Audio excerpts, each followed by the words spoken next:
Hello folks, this is Steve A.B4EL. I'm waiting for something to render, a video.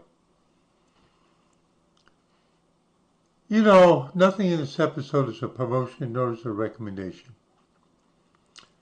And you know, one of my favorite places, I look every day, what kind of headlines are on /.org, News for Nerds. But that's not the only thing I look at. I like to know what's going on in North Carolina. There's a couple of different television news web pages that I look at, like WRAL. I used to live very close to where the WRAL television complex is on Western Boulevard, next to NC State. News and weather in Raleigh. 4 people arrested during massive drug bust in Vance County. Man killed, woman injured in Durham shooting on Avondale Drive.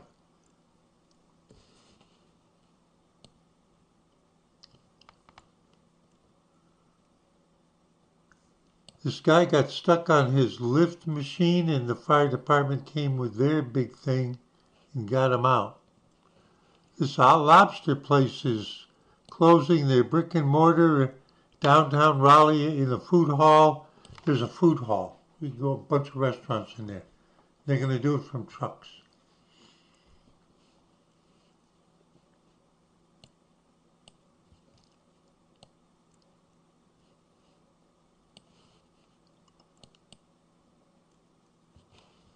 But you get a different selection if you click on news.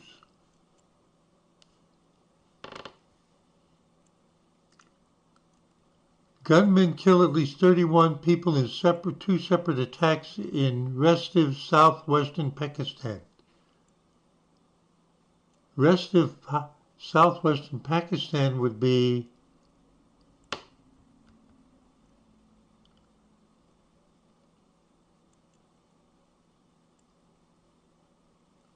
and then I saw this one. Change of pace. Barcelona or die. Now you know where Barcelona is, right? I've been to Barcelona. It's a seaport city.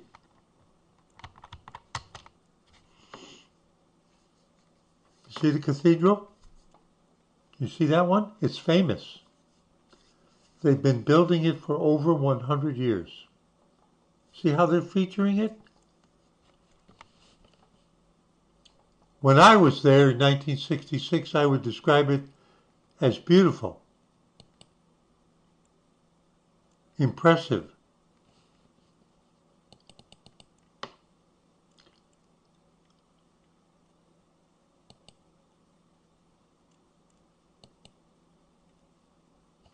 And then, see, I came from France, and after that I got to Valencia.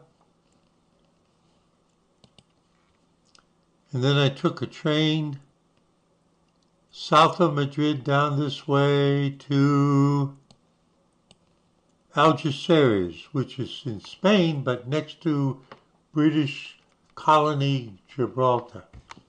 And I took a boat across to Morocco. Now, watch. Barcelona or die. For Senegalese people dreaming of Europe, the deadly Atlantic route is not a deterrent. Not a deterrent. Now let's go back to the map. Barcelona is up here.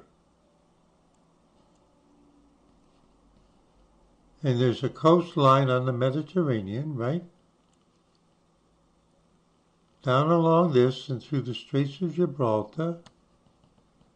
And then down western coast of Morocco. And then this is called Western Sahara. The names have changed a couple of times since I was in North Africa in 1966.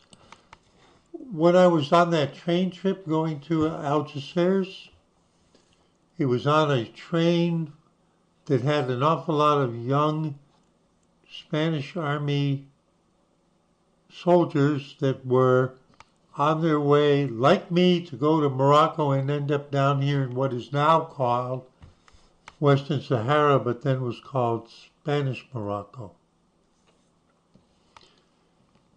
And then we keep going down here, this wonderful former and still big slave trading country of Mauritania, and there's Senegal. I knew somebody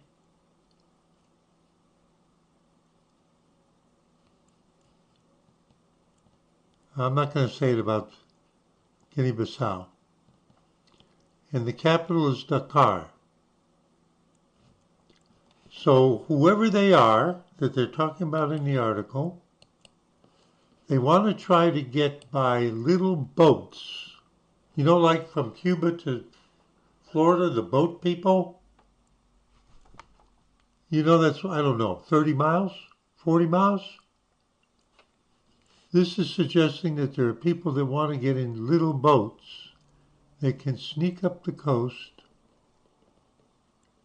through here and get to Barcelona for some reason.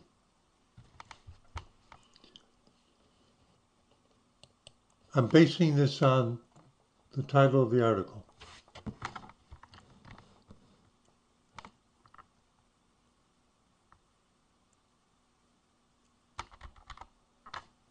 Barcelona or die for Senegalese dreaming of, have you ever known anybody from Senegal?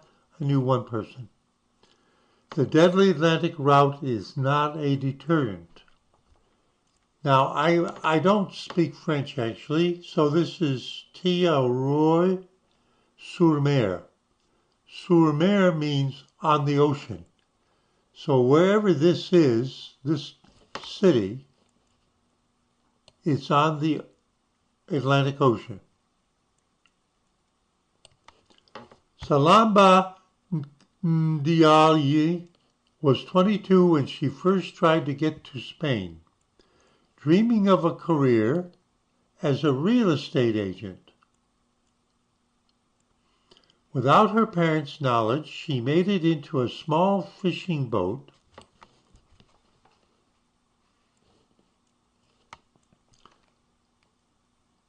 when word spread around in Denmark, when Nazi Germany had invaded Denmark and was holding it as a protectorate,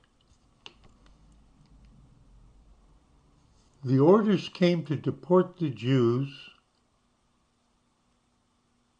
but the Danish resistance, having been warned about it, rounded up over 90% of Denmark's Jews and deported them on fishing boats to Sweden. Probably a 50-mile journey.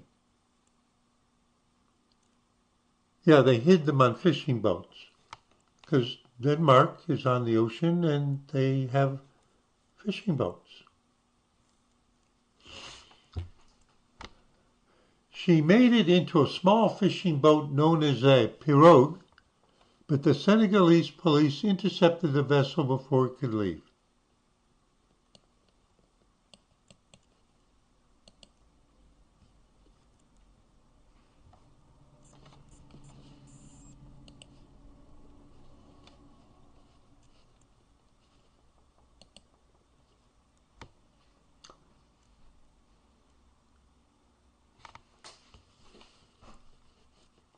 Let's see if I can remember it. Arab, something like this.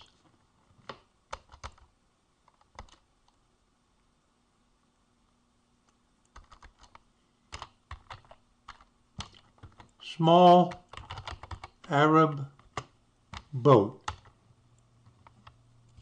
Dhow. D-H-O-W. I didn't remember it. Now take a look at the size of the people in the boat. One mast, a sail,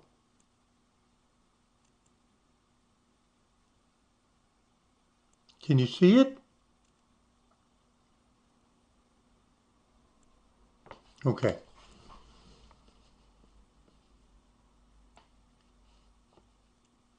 Did I lose my place? Do you see how similar it is? Who do you think may have influenced them?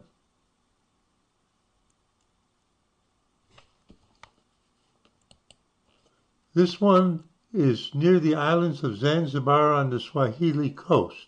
That's the east coast of Africa. Zanzibar is a large island nation off the east coast of Africa, in case you've forgotten.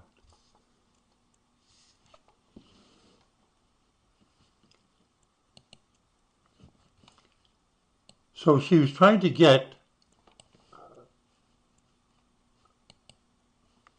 from here to there in that. And we refresh ourselves about the title. For Senegalese dreaming of Europe, the deadly Atlantic route is not a deterrent.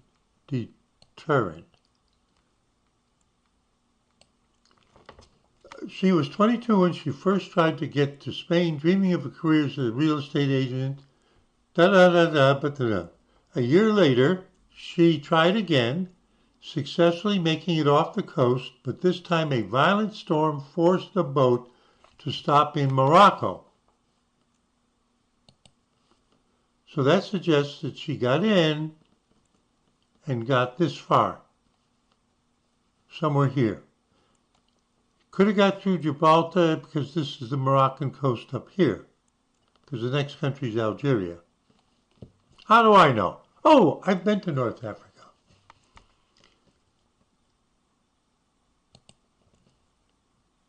Where she and other passengers were sent back to Senegal.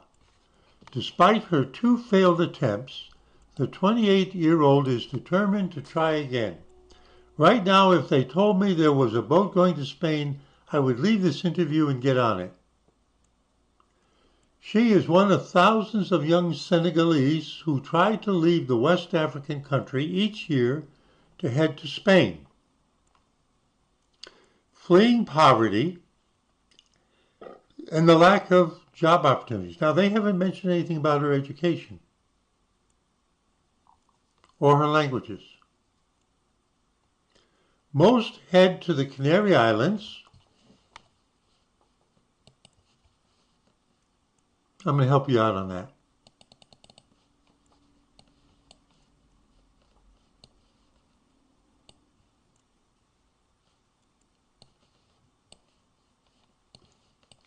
Don't be fooled. This says Puerto Rico. These are the Canary Islands.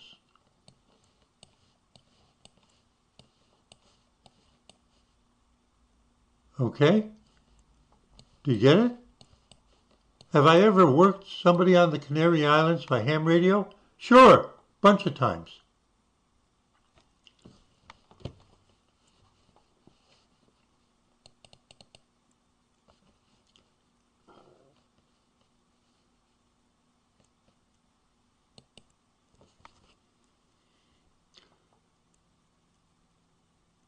Most head to the Canary Islands, a Spanish archipelago off the coast of West Africa, which is used as a stepping stone to continental Europe.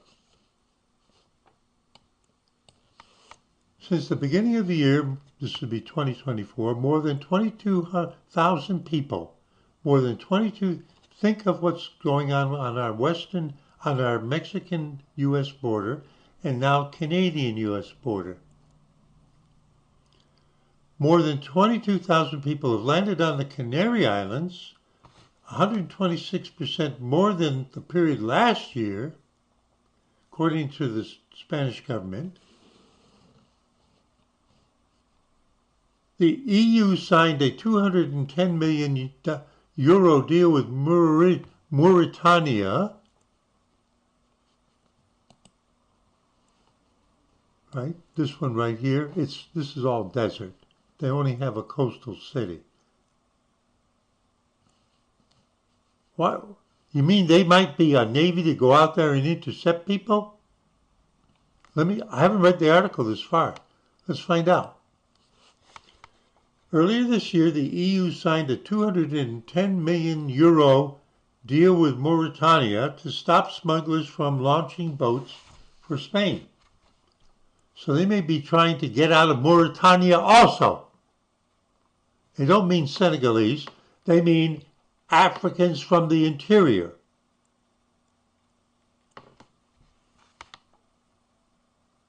But the deal has had little effect on migrant arrivals for now. Or it might have been, never can tell, it might have been they're supposed to be intercepting them coming up from Senegal. If they're trying to leave Senegal, do you think they might be trying to leave all of those other countries along the West African coast? The Atlantic route from West Africa to the Canary Islands is one of the deadliest of the world. While there's no accurate death toll because of lack of information on departures from West Africa, not just Senegal, the Spanish migrant rights group Walking Borders estimates the victims are in the thousands this year alone. Migrant boats get lost or run into problems often vanish in the Atlantic. In Mexico, I knew a Mexican ham radio operator who was born in Poland in the 1930s, late 1930s. The father, these were Jews, took the family to southern France, which fortunately turned out to be what was called Vichy France. The Nazis were, after they invaded France and conquered it, controlled the upper half of France.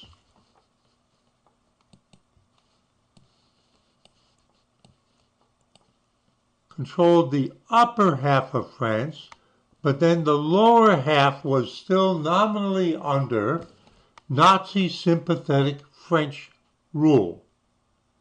And they had moved just prior to the outbreak of war from Poland to somewhere in southern France, and then, even though they were Jewish and they hid, they were never rounded up.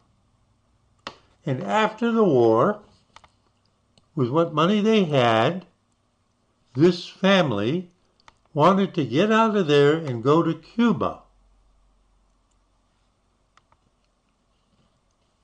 And they got on an airplane. I don't remember if it was a converted B-24 or a converted B-25 American bomber, but no bombers, stripped down. And two of them took off and flew during the night across the Atlantic and landed in Cuba. Well, one landed in Cuba. The other was lost somewhere during the night over the Atlantic. Of course, these kind of airplanes flying illegally went with radio silence. Now, why did I divert to that? Oh, I said he was from Mexico.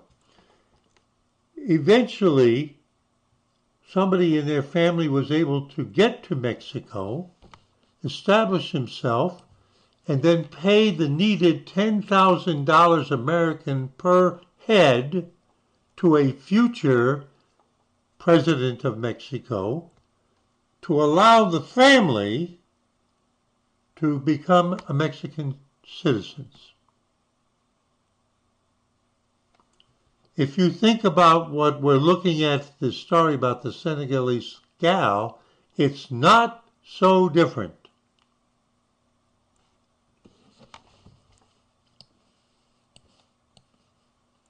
Okay?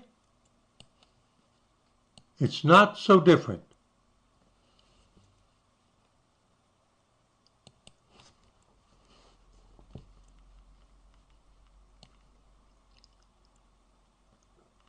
But the danger of the route is not a deterrent to this gal they're talking about, who was like her, who are desperate to make a better living for themselves. Now that's a key phrase. And their families in Europe. So they have a saying, Barcelona or die, is one of Senegal's most common mottos of those who brave the deadly route. Okay? Now, why the hell would they want to get out of beautiful West Africa with these beaches right there on the Atlantic Ocean, like going down to the North Carolina Outer Banks? Let's take a look. Now this says that the city was named in French. So this says it used to be somehow a former French colony.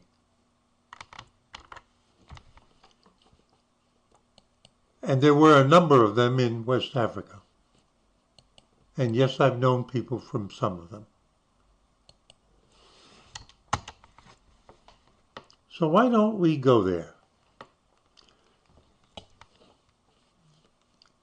Thiaroye is the name of a historic town in Senegal situated in the suburbs of Dakar, which is the capital city, on the southeast coast of the Cape Verde Peninsula.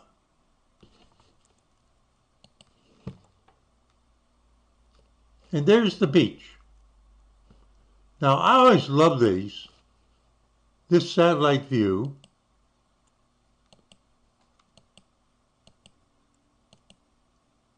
Now, I'm doing this for a reason. This is Senegal. Does it look like it has a lot of roads? Well, these could just be main routes. Why don't, these are towns or cities.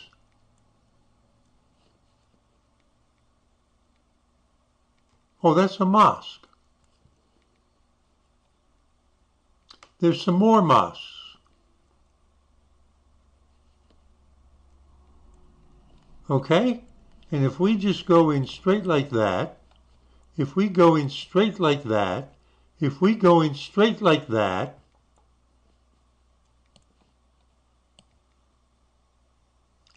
what do you think the landscape looks like? Now, this is a city called Gat, and they feature the mosque. And here's a small village, and the reason why there's no pictures is who would go to that small village.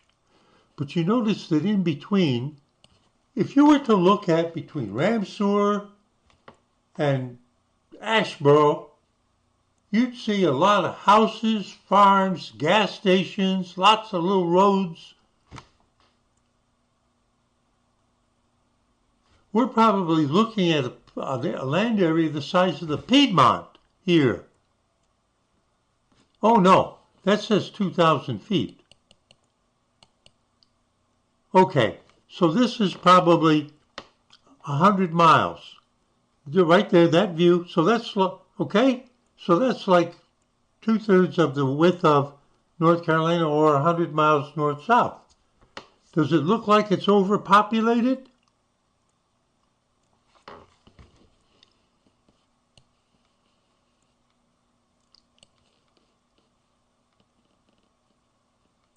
Where was the place we were interested in? We were interested in this right here. This place right there.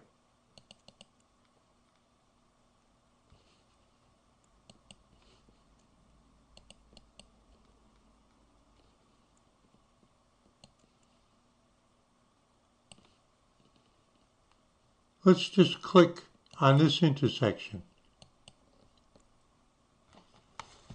I'm picking it at random. Do you think the building on the right is old?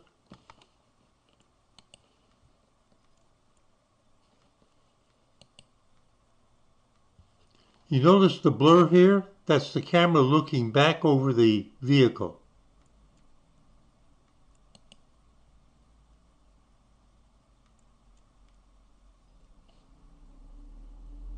Boutique Quincaillerie, or however you say it. Isn't that amazing?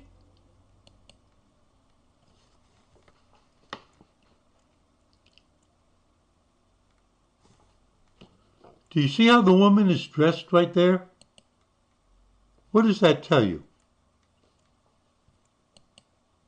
Can you figure it out?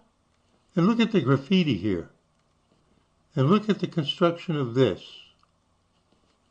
And then somebody is selling something on the street right there. Tomatoes.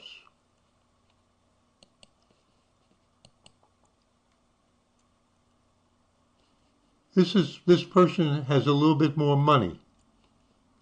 But right across the street is this. Why do they have metal doors? Because if they didn't, they would be robbed overnight instantly, whatever it is they have in there. I saw that sort of thing in Mexico too.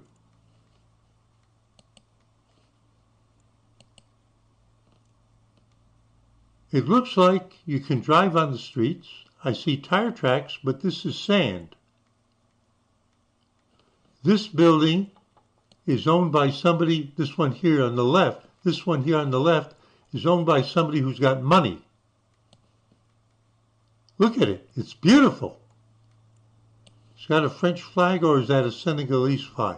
But look at what's right next to it. It's like row homes in Philadelphia. The old ones fell down, and so they knocked out the space for a couple of them that fell down because they were built 150 years ago, and they put a brand new apartment building there. It's the same thing. It's just like Philadelphia. What do you think about all this shit out here in the street? Could I leave shit out in the street like that here? Now, I'm not criticizing anybody. I'm pointing out features. So let's pick another place. Let's catch it near the school. École Malik Diop. And it looks like they can accommodate people in wheelchairs. There's a boutique here, so why don't we go near the boutique? Because there's a photo there. We want to see the street view right there. There's the boutique.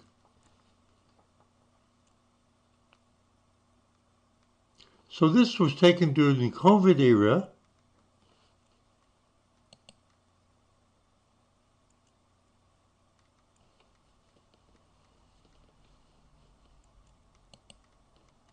Whoop! I didn't mean to do that. I didn't mean to do that. I screwed up. I screwed up. Let's pick another place. Let's pick another part of the city. How about right there? Have you noticed that there is a street view? There's some countries you can't get any street view.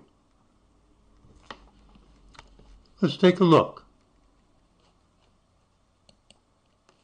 This is what the Senegalese gal, where she lives, and she wants to go to Europe.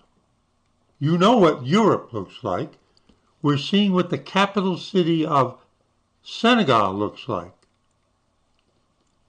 Do you think this person is selling something right here?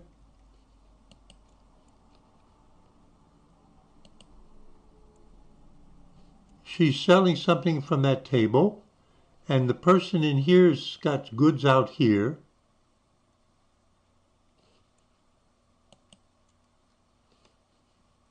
And this is something selling also. Kind of looks like India in a certain way. Tangana. Oh, look it. Vente de poule. Now, what does that mean? What do you think that means? I'm going to guess. We're selling chickens. V-A-N-T-E-D-P-O-U-L-E.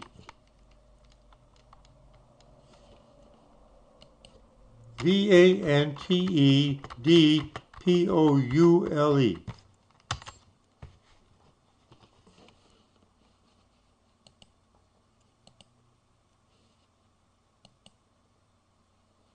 Chickens.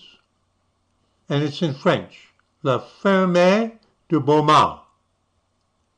Poulets de race et fermière, whatever that means. And this is in, I can't tell. Le plaisir de aimer chez vous. It's all in French. So the phrase that I knew was French, purebred and free-range chickens. With decades of breeding experience, this company is the only breeder in France committed to sustainability of such a diversity of chickens from old breeds and strains. There are people who sell vegetables like tomatoes that are old strains and fruit trees that are old strains. So I picked that up because it's right there, and it's that building over there. What's this one? Madiana Cosmotique. That's where it's a beauty powder. So, is this a donkey cart? No, it's a horse-drawn cart. And these ladies here, you notice how they're dressed, have their permanent rickety wooden stand right there on the right. And then there's some animals over here, and there's some more carts that can be moved around. I'm not making fun of anything, folks. I'm simply showing you the capital city of Senegal, where the gal wants to go to Spain, and she's willing to risk her life in that little canoe with a sail. Now this looks like a main thoroughfare. It's paved. Cars park up on the sidewalk. Saw that in Mexico.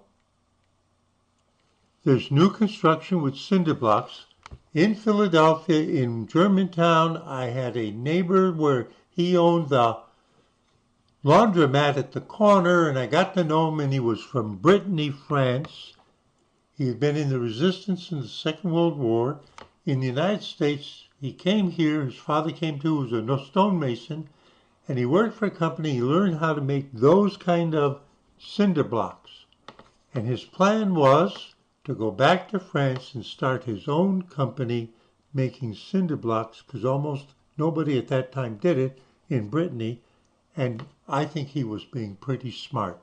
And that was in the early 1960s.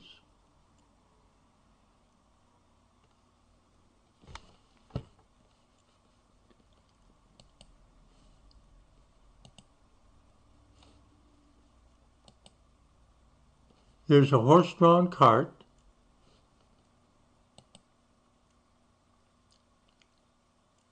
This could be some parts of Mexico City when I was there.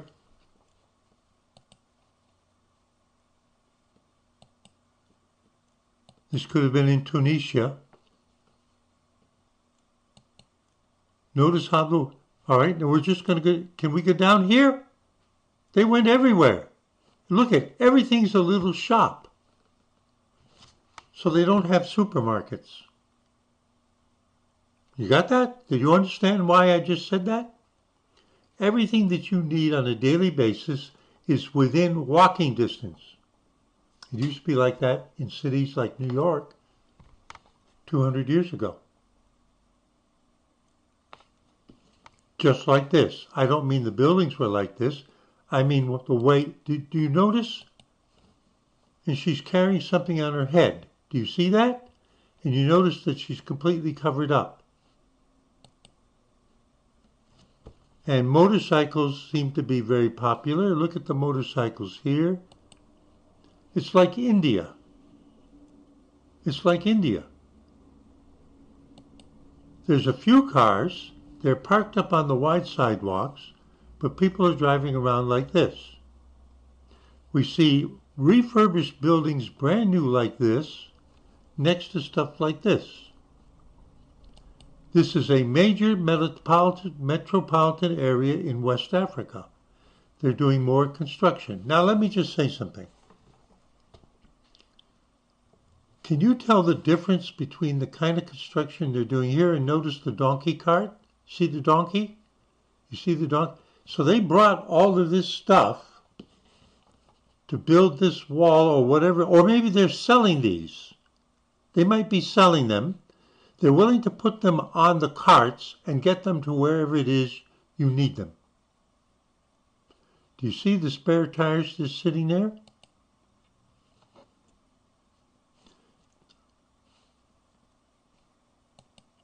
We're just going down the street. Okay, we got a flat bed trailer. Now this is Loca something Blanche Chaise. They sell chairs. They sell chairs and they sell these. And here's another merchant. That's something Madiana Cosmetic, beauty parlor. You know, I don't understand this. There's something, no, wait a minute, this is fun. You see that Vente de Poulet? That's the same thing that was a couple of streets away. So they're just putting those there at random. Because this place says, the sign is outside, oh no, wait a minute, no, I'm going to take that back. Oh, I'm going to take that back. Loca something Blanche and Chaise, but you know what might have happened? It may be that the people who used to be in there sold those, or also they sell, now look at it right here, right there. Vente de Poulet. Vente de Poulet. So that's at least two places where they sell chickens. Now let me just tell you something. When I was a kid, I used to feed the chickens in the backyard. That was left over from the Second World War when people in town, not on the farm, would grow chickens in the yard because you could get plenty of crushed grain, cracked corn, and that way you would have fresh eggs. Yeah, I used to feed the chickens. More stuff being sold in the street.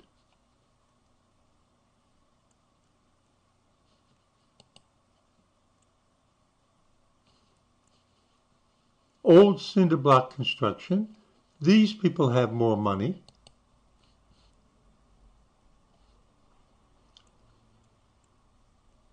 Services Diem. I'm not sure what that, it looks like copier service. And you notice they're dressed a little differently. And you notice the metal doors and the metal doors. And you notice that people live upstairs. And what kind of building do you think this is? Do you think, oh, I can tell what it is. It's a mosque. I've never seen this before. How do I know it's a mosque? Because I've been in Jerusalem when 5 times a day, the big megaphones on the mosque tower just blast the call to prayer.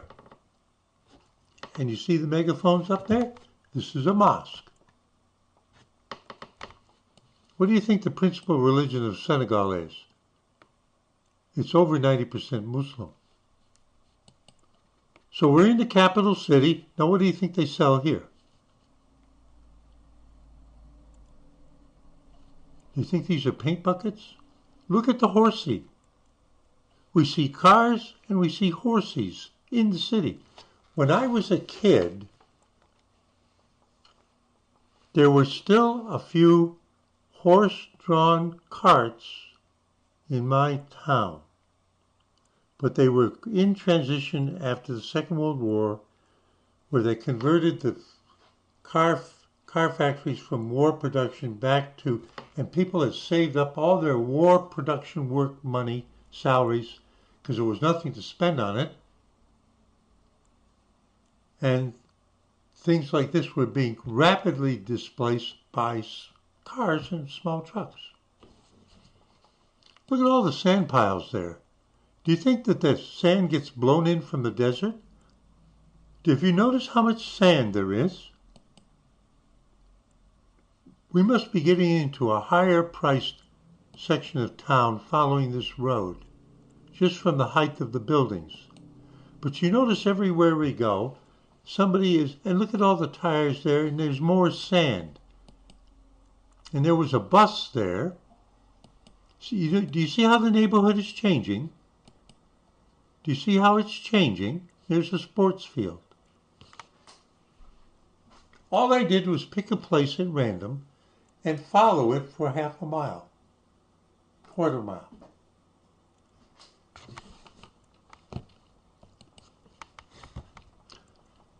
She was 22 when she first tried to get to Spain, dreaming of a career as a real estate agent. Without her parents' knowledge, she made it into a small fishing boat known as a pirogue. But the Senegalese police intercepted the vessel before it could leave and saved her life. So I just took you a little tour of Western Africa, and I want you to understand why these people are not only trying to get into Spain, but they're going to Central and South America and coming north to us. They may be only a trickle right now, but if you read the news items, oh, there's a whole bunch of people from Red China coming that route. Why are all those people coming here? Why do they want to go to Europe?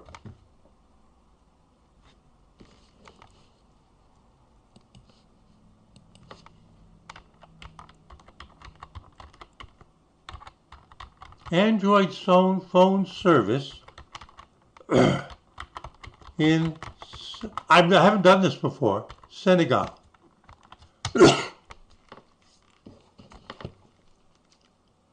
OneSimCard.com.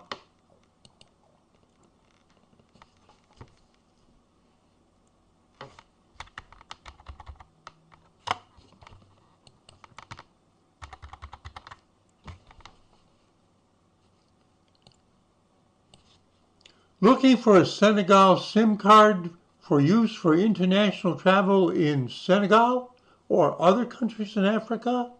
One SIM card is the all-in-one Senegal SIM card solution. So you stick it in your Android or your smartphone, and you have, when you land on the boat there or the airplane, you can make a phone call back home right there.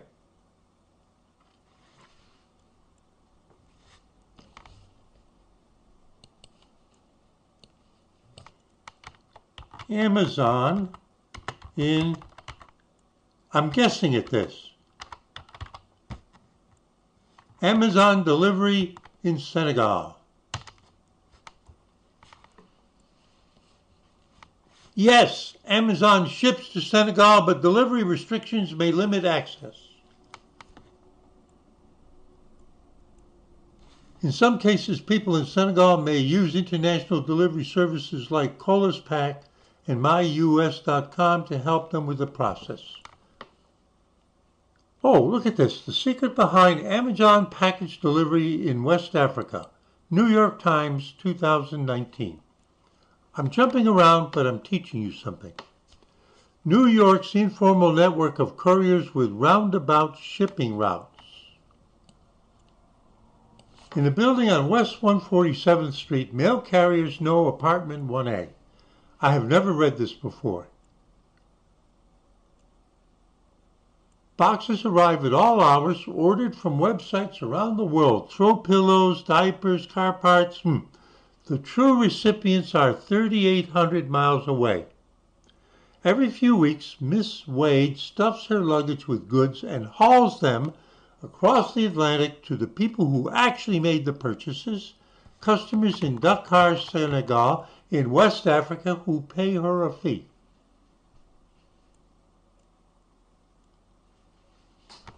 How did they know what to order?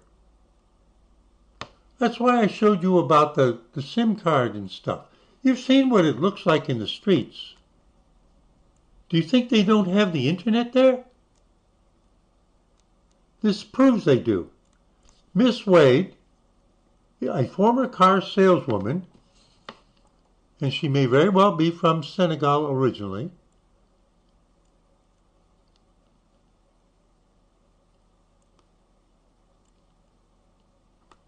Miss Wade, a former car saleswoman, is part of a thriving low-tech solution to a problem that continues to bedevil high-tech shopping in places where mail delivery is unreliable and street addresses are rare. Think about the streets we looked at in Dakar. Did you see any street numbers like we have? Did you see any post office mailboxes on the outside of those things? Do you think those people get any mail at all? I'm not being critical. I've traveled a lot. I've traveled North Africa. I've traveled Europe. I've traveled the Middle East. I've worked in Mexico. The place I worked in Mexico, which was outside of the DF, District Federale, outside of Mexico City. It was an international research institute outside of Mexico City on the Mexico City-Veracruz Highway. They had a postal address, but you would never send anything to that address. Instead, they had a post office box in downtown Mexico City in a well-to-do section, and they had a little office they were renting there.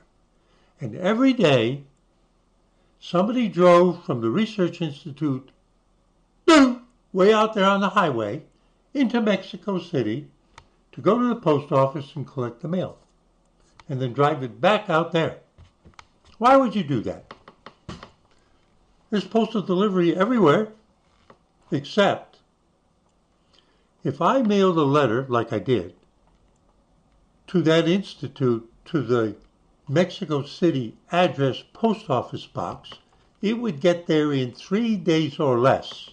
And that means it would get to the Research Institute, the person I was writing to, in no more than 4 days. But if I were to do it to the address where it actually was located out on the Veracruz Highway, it would take over a month.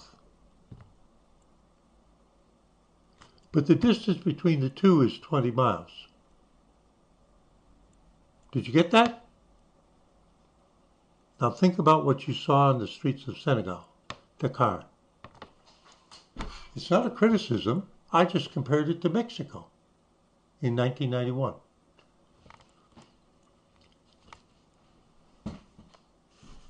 Now, I haven't read this article before. Now I see the next paragraph fits right in with what I just said to you. Fits right in with what I just said to you. Miss Wade, a former car saleswoman, is part of a thriving low-tech solution to a problem that continues to bedevil high-tech shopping in places where mail delivery is unreliable and street addresses are rare, getting stuff to the people who ordered it. So people order stuff from like Amazon, right there from Dakar, using their smartphones, because they got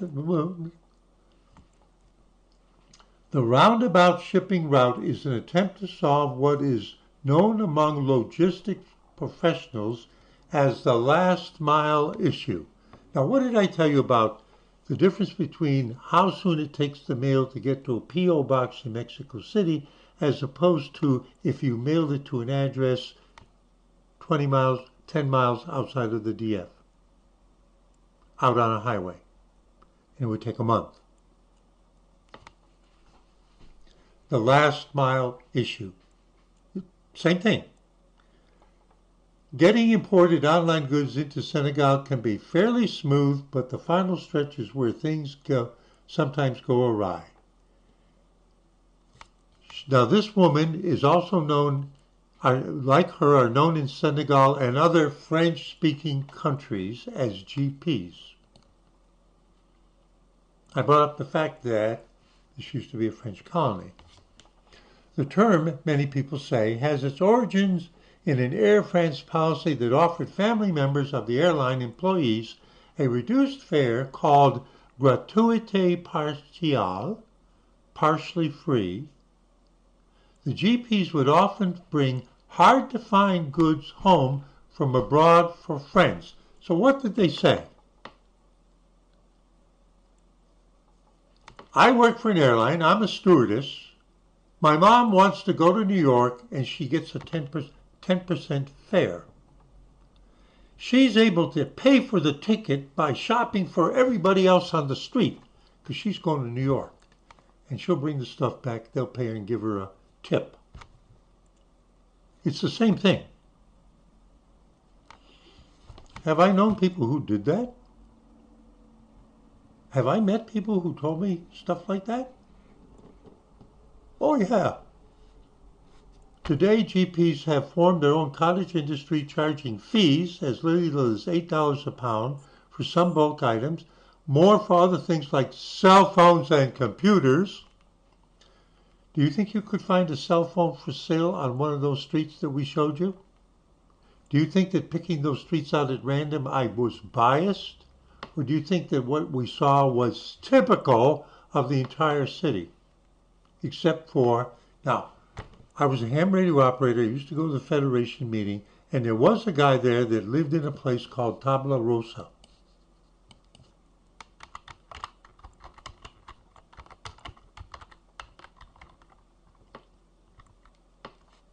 Tabla Rosa, Mexico City. Zona Rosa is a densely populated, high-altitude Mexico City is. Zona Rosa, Pink Zone, is an area in Mexico City which is known for its shopping, nightlife, and recently, this is very interesting. It's near the historic center of Mexico City. The area's history as a community began when it was developed as a residential district for wealthy foreigners. And Mexico City residents looking to move from the city center and poverty and crap and old buildings. All right? And yes, that person was a multimillionaire.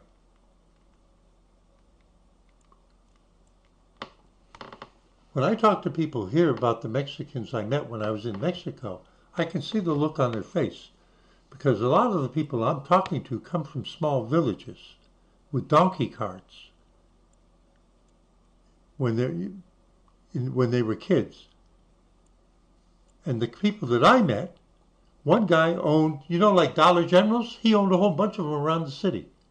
It wasn't called Dollar General, but it was like a Dollar General. He owned a whole bunch of them in Mexico City. He could afford the radios. Do you understand that? Now, I'm jumping around, but I'm relating all this stuff.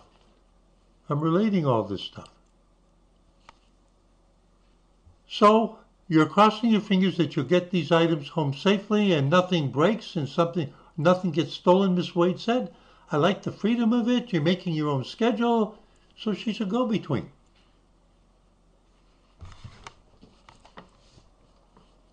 Let's take a look at a map. This is what I'm going to close on. I'm going to close on. In 1492 into 1493, Columbus set sail from Spain, and he went around the Caribbean a little bit, and then back. He actually stopped in Portugal first and then to Spain. And I don't know if it was the first Columbian voyage or the second, but they brought back maize.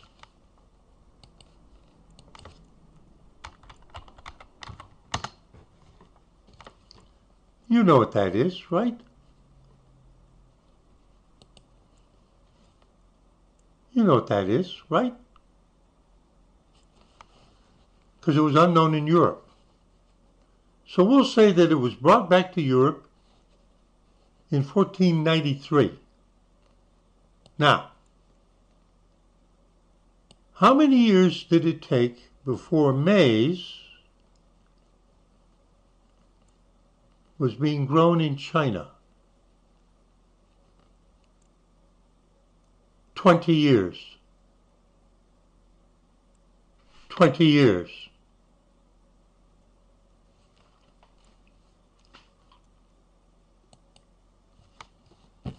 So in a real sense, this lady is keeping up an ancient tradition and profession. You follow that? Okay? And all those people who want to get out of Senegal, they're looking on their cell phones, they're looking on the internet, they're looking at what New York looks like, what Barcelona looks like, what Stuttgart looks like, and then they go out on the street and they look at what Senegal looks like and they're saying, is there any way I can...